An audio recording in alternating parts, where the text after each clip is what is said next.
Very warm welcome to this vast course.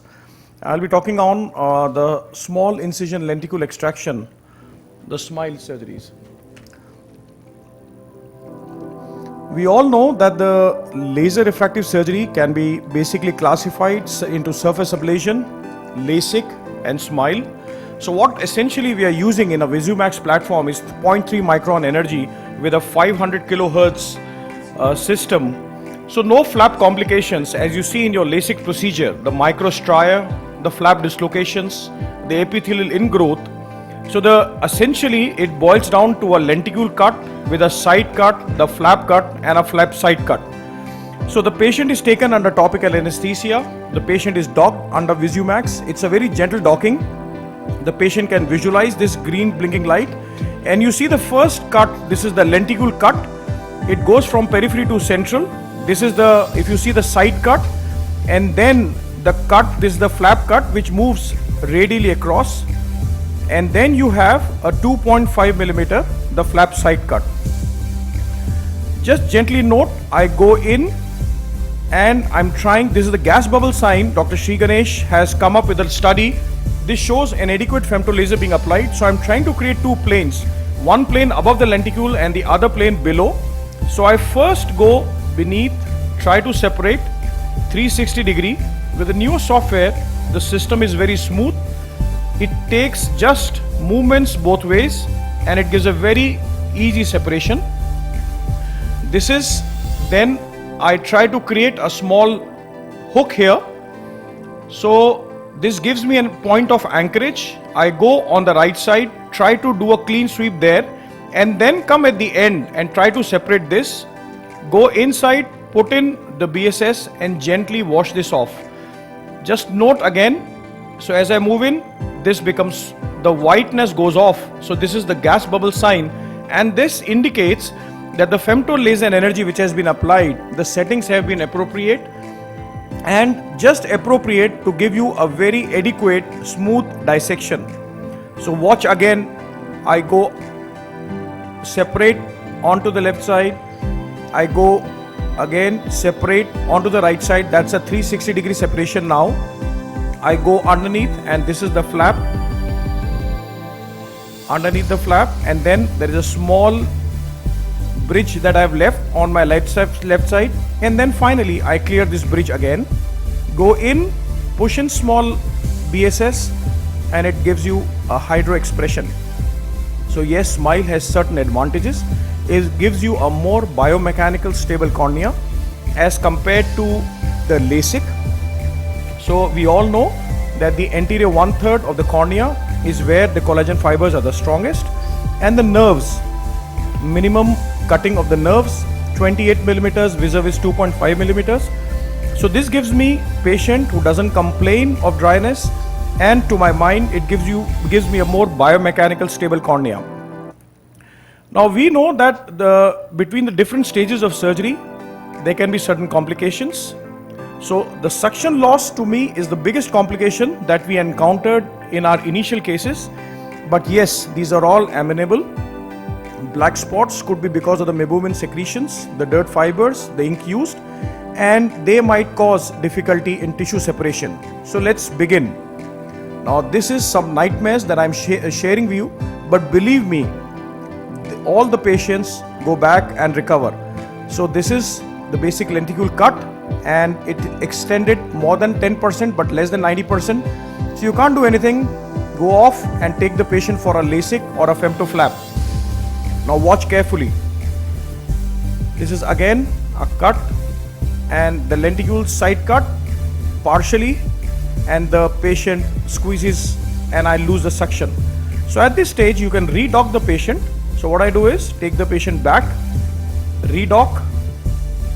So watch very carefully. This is the side cut. So it begins from the side cut. Again the flap, and then the flap side cut. And you're back to your own stage where you can give excellent results even in an uncooperative patient. So counseling preoperatively is very, very essential in all these patients, and specifically patients with deep-seated eyes, patients who are over-anxious, patients who are a typical type A personality. You need to sit with them, counsel, because those 15 seconds of laser application is very critical, and the suction loss can sometimes cause problems. So this is the hook or the anchorage which I break and then just go in, and it separates very easily. Now watch carefully. This is the lenticule cut, the lenticule side cut, and see the conjunctiva starts bloating. I start apprehending of losing vacuum. My foot pedal is on, but before anything could happen, there is a suction loss. And now this is a stage where the machine would automatically give you what stage you need to begin. So it's a very smart system.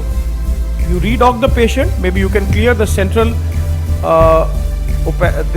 the gas and redock the patient, and watch carefully. The moment I redock,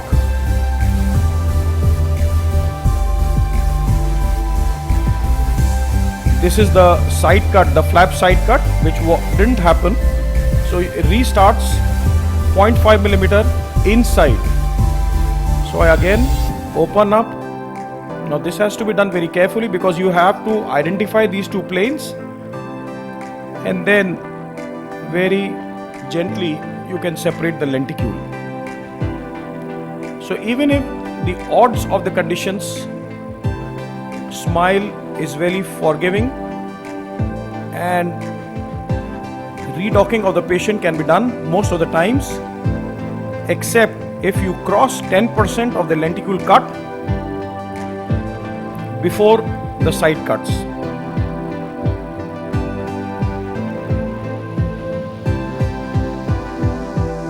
Sometimes you can have a flap which has been separated from one side, so you can again go in between and try to separate, because retained lenticule can again be very, very annoying. So here you see the lenticule has not been fully separated, so I grasp and very slowly, like a rexis, you can rexis away the lenticule. Watch carefully now. This is the lenticule cut. See, the conjunctiva starts bloating, 12 o'clock. The side cut, and this is the flap cut.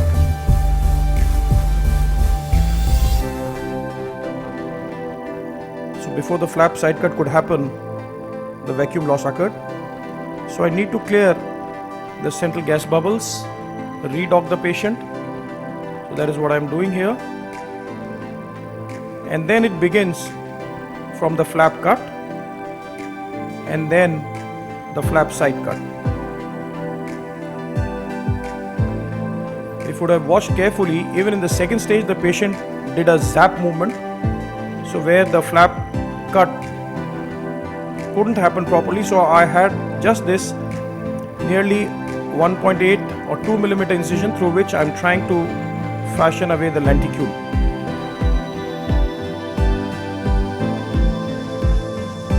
But believe me, the separation is so smooth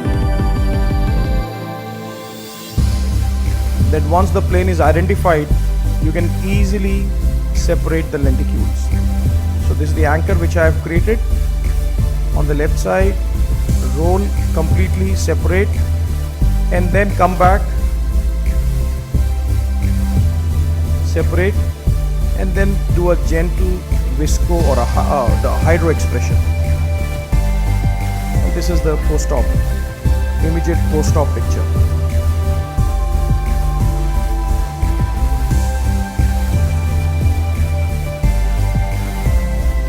So even after 24 hours, you can't even make out whether the patient has been operated.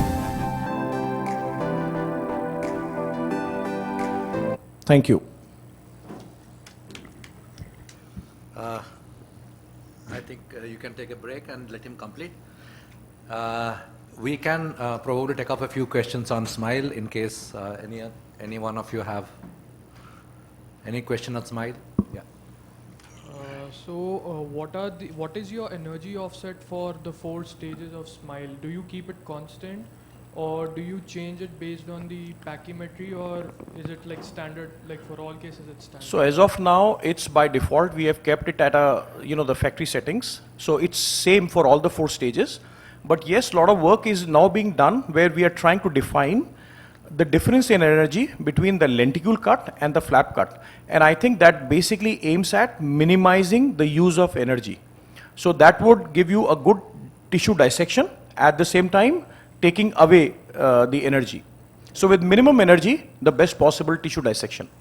So even Dr. Sri Ganesh Center, he's been working on reducing the energy used for the lenticule cut as against the flap Another cuts. thing, in the suction loss, I saw like none of your the second docking that you did, none of them had a central marking. So how do you ensure that the docking is right in the center? Correct. while So docking if for the the patient is cooperative, Yeah. and the patient can really focus into those the light where you are asking to focus, that is green light here. So you can actually dock it, and with your experience, you actually know where you are docking, because you did the initial docking on the first go, so you know how much eccentric or how much central to the pupil you were. And once the patient is cooperative, you can really ask the patient to look into the fixation light and be at the very center of this. But yes, that's a great idea. For initial cases, you should always mark the center of the cornea and then only redock, or initially when you're beginning, right from beginning, you should mark the center of the cornea. And that holds true for all kind of refractive surgeries.